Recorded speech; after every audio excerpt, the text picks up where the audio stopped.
মানুষ বলে ভালোবাসা সত্যি হলে সে ফিরে আসবেই। আমার মতে বলে যদি ভালোবাসা সত্যিই হতো তাহলে সে আপনাকে কখনোই ফেলে যেত না। ভালো বা খারাপ থাকাটা নির্ভর করে পরিস্থিতি অনুযায়ী আপনার মানিয়ে নেওয়া সহ্য ক্ষমতা শক্তির ওপর। যে নিজের ফ্যামিলি প্রবলেম নিজের চোখের সামনে দেখেছে সে আর যাই হোক পৃথিবীর সব কষ্ট হজম করে ফেলেছে।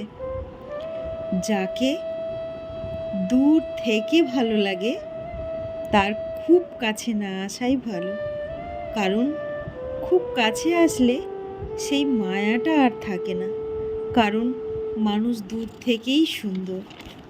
কে বলেছে শুধু প্রেমিক প্রেমিকার ব্রেকআপ হয়? বন্ধুত্বেরও ব্রেকআপ হয়, ভেঙে যায় সম্পর্ক আর জিতে যায় ইগো। আমার ভিডিওটা ভালো লাগলে অবশ্যই একটা লাইক দিয়ে দেবেন আর অনেক অনেক শেয়ার করবেন। আমার চ্যানেলটাকে সাবস্ক্রাইব করবেন আর ফলো করবেন।